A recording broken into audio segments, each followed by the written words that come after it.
We all know the conviction, the weight, the shame of sin. But many of us have also come to know the love of God through Jesus and the forgiveness of all sin. A love that restored our relationship with God in a paradise to come.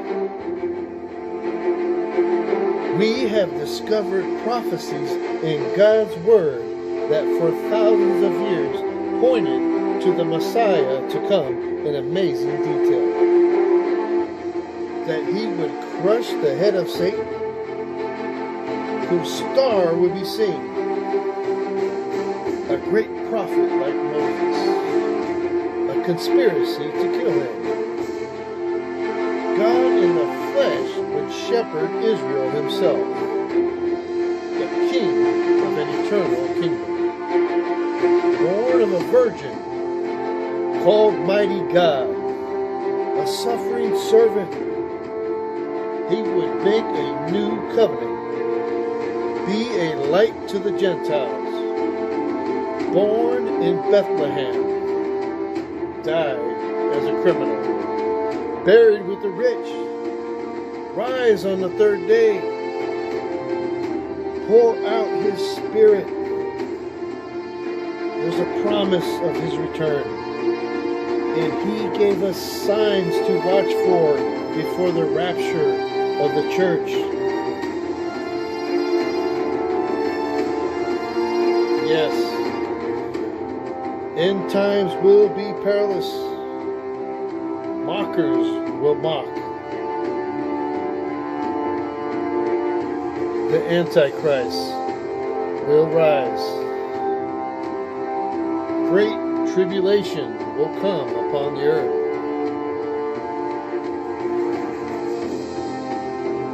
Then, at just the right time, the King of Kings will return.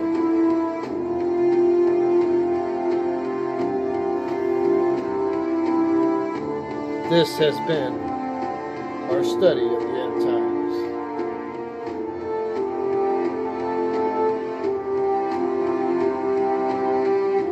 Just like Job listened to every word from God out of that whirlwind, we should listen to Christ when he speaks to us through his word. He said, "Now learn a parable of the fig tree. When his branches is yet tender, and putteth forth leaves, ye know that summer is nigh. So likewise, when ye shall see all these things, know that it is near, even at the doors. Verily, I say unto you, this generation shall not pass till all these things be fulfilled." So there's two things. One, all these things have to be seen. And two, they are birth pains, meaning they will increase in frequency and magnitude. But he says, mark my words, when you see the branches yet tender, and putteth forth leaves, ye know that the summer is nigh. You don't have to guess. Are we seeing all these things? Are they increasing in frequency and magnitude? Is that baby getting ready to come? When ye see these things, look up. Your redemption draweth nigh. That means the rapture of your body. There are many things. But are we seeing them?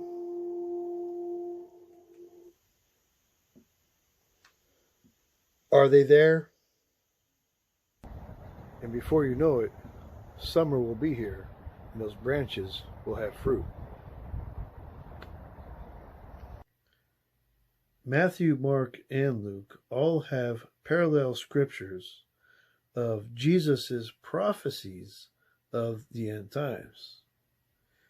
But our good Dr. Luke, the only non-Jew, a Greek writing to mainly a Gentile audience, makes it clear that the temple that he is talking about that is being destroyed is the temple of 70 AD. And there's a couple of things that he says that points that out. One of the things that Luke points out is that Jerusalem will be trampled on by the Gentiles until the time of the Gentiles is fulfilled. So that does not happen in the destruction of the temple in the tribulation period. After that becomes the millennium. Another thing that Luke omits is the abomination of desolation. That's because it did not happen in 70 AD. That will happen when the Antichrist defiles the temple that will be built during the tribulation. So Luke is writing to Gentile believers, the church, saying, hey, look for these signs, and then your redemption will draw nigh. So Jesus is prophesying that Jerusalem will be destroyed, and then the Gentiles will trample over it until the time of the Gentiles is fulfilled, which has been happening for the last 2,000 years or so. And now we're coming to the place where there's going to be these signs, and these signs are going to show the coming of the end of the age of the Gentiles. And you have the parable of the fig tree, which shows the very nearness of the return of the Lord, the rapture of the church. So these signs are what we need to look for. And Luke gives a few different ones in addition to the ones that Matthew and Mark give for the Gentile church. So when you follow Jesus' prophecy in Luke, you have the destruction of the temple, you have the time of the Gentiles being fulfilled, and then you have these other signs, these birth pains listed, followed by the parable of the fig tree. Both Matthew and Mark, however, talk about the abomination of desolation, and that it'll be the worst time of tribulation ever from before or after. So the readers will know that this is talking about a time of warning during the tribulation, and the Jewish believers will have this warning. Now, of course, at the time of 70 AD, it's so similar that many Christians, when they saw anything close to this, would take heed and warning and get out as well. So when we look at the first of the additional signs that Jesus gives us in Luke, we find a very interesting one. Jesus says, "And there shall be signs in the sun and in the moon and in the stars," which goes along with Matthew 21:11, "Fearful sights, great signs shall there be from heaven." And God said, "Let there be lights in the firmament of the heaven to divide the day from the night, and let them be for signs, and for seasons, and for days, and for years." The first reason God made them was for signs.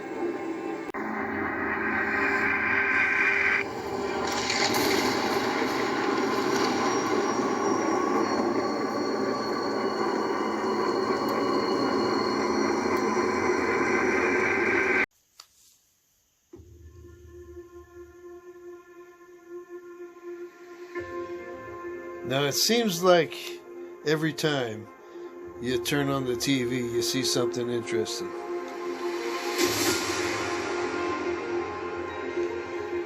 Some explainable, some not so explainable.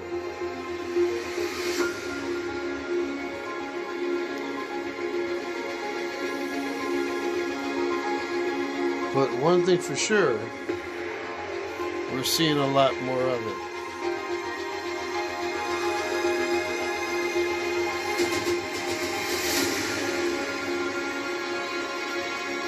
The truth is, we have not been alone for a long time. Fallen angels have been among us for thousands of years, often fighting with God's angels.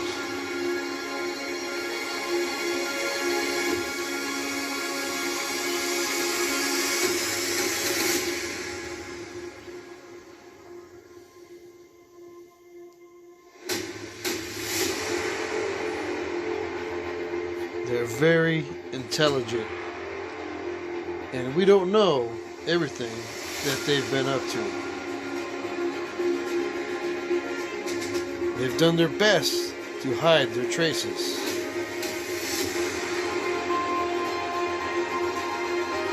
But the Bible tells us about their offspring, the Nephilim.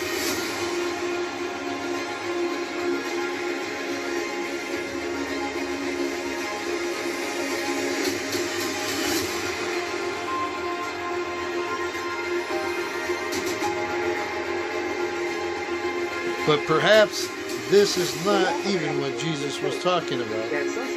He said there would be signs in the sun, and in the moon, and in the stars. Scientists say in the next 10 years, the effects of the sun and the moon will have grave effects on the earth.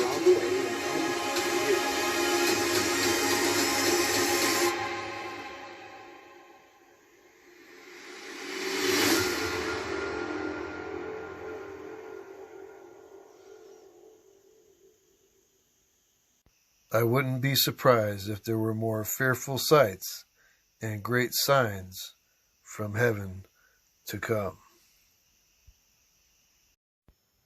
And our next sign is, and upon the earth distress of nations with perplexity. Luke 21:25b. Or as Weiss puts it, national distress in the midst of perplexity.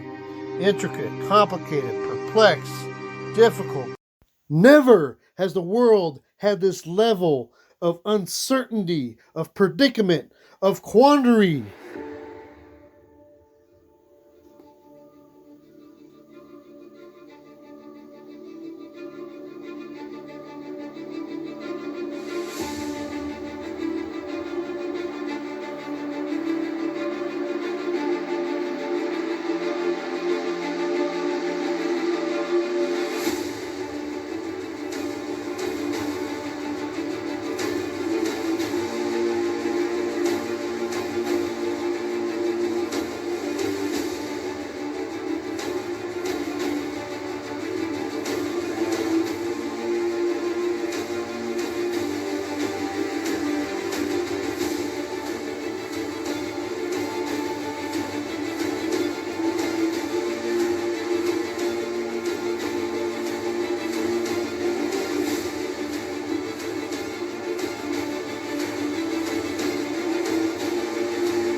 What we seen was just a sample of all the distress in the nations, the social distress that's going on right now, and the perplexity of it. And it just keeps becoming more and more perplexed. That's an interesting word that Jesus used, because never before can you say that that fits what's going on all over the world at the same time. Now, if we look further into that, in different kinds of perplexity, of distress of the nations on a physical level, having to do with world and creation, we can see that the world itself is moaning and groaning, waiting for the revelation of the saints. And Paul makes clear that even we ourselves moan and groan within, waiting for the redemption of our bodies. And that is exactly what Jesus is talking about in Luke 21. That these signs are the increasing birth pains of creation, waiting for the revelation of the saints, the redemption of their bodies. And part of that is going to be seen in our weather and in the earth.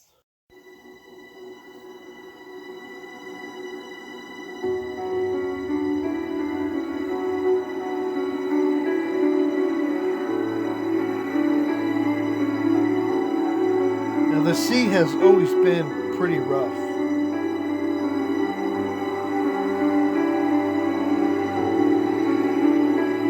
But in recent decades, we've been watching it get a little bit rougher.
Jesus made clear that the sea and the waves roaring would be part of that distress, part of that perplexity.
But there wouldn't just be 2 birth pains. There'd be a lot more.